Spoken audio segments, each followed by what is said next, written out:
Yamaha YTX.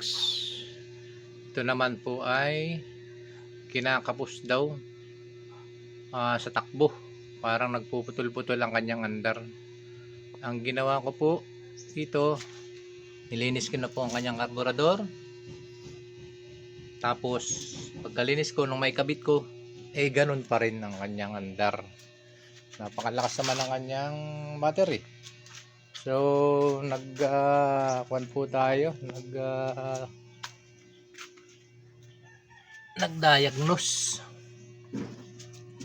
Ang ganito kasing YTX ay isa ang sintomas kapag ang CDI ay papundi na. At saka ang ignition niya, ganun din, isang nararamdaman. Putol-putol ang nilalabas na kuryente. Pakikita ko po sa inyo ng actual sa pamamagitan ng pag-spark ng kanyang high tension wire. Atin pong pa-i-startin. Pa-i-sparkin po natin ang kanyang yun. Putol-putol na po ang nilalabas. Yan, minsan wala, minsan meron. Yan. Yan po yung stock na ignition. Yan. Ganyan din po ang sintomas kapag ang CD ay sira. Ngayon, ito po muna ang una nating titestingin.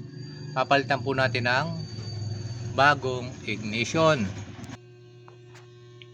Okay, naikabit ko na po itong bagong ignition. Ito po ay hindi po local, hindi po yan local. Yan po ay replacement.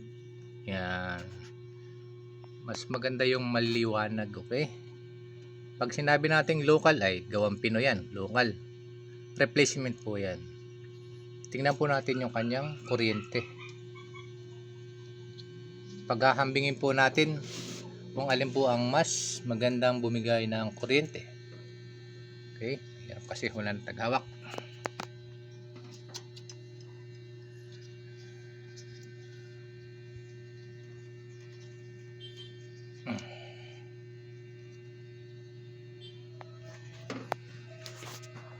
Okay, yan po. Pagmasdan nyo pong maigi yan. Yan.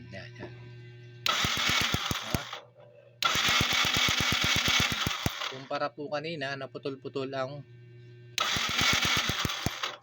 bigay ng kuryente. Napakalakas po ng bigay ng kuryente niya ngayon. Hindi po siya nagpuputol-putol. Okay?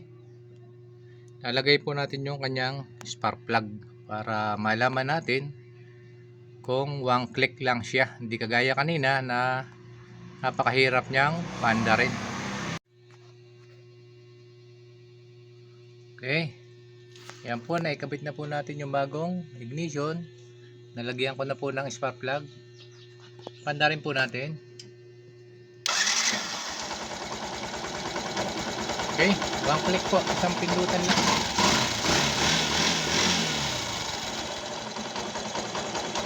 Napakaganda na po ng kanyang andar, pinong-pino na. At hindi na po siya, tawag dito, hindi na po siya kinakapos sa kuryente. Kahit pigay natin yung kanyang protect, hindi na delay. Okay?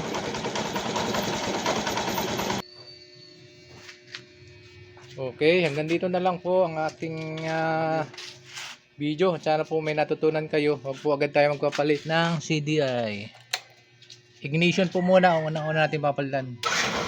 Okay. One click. Hanggang sa susunod na video, maraming salamat po.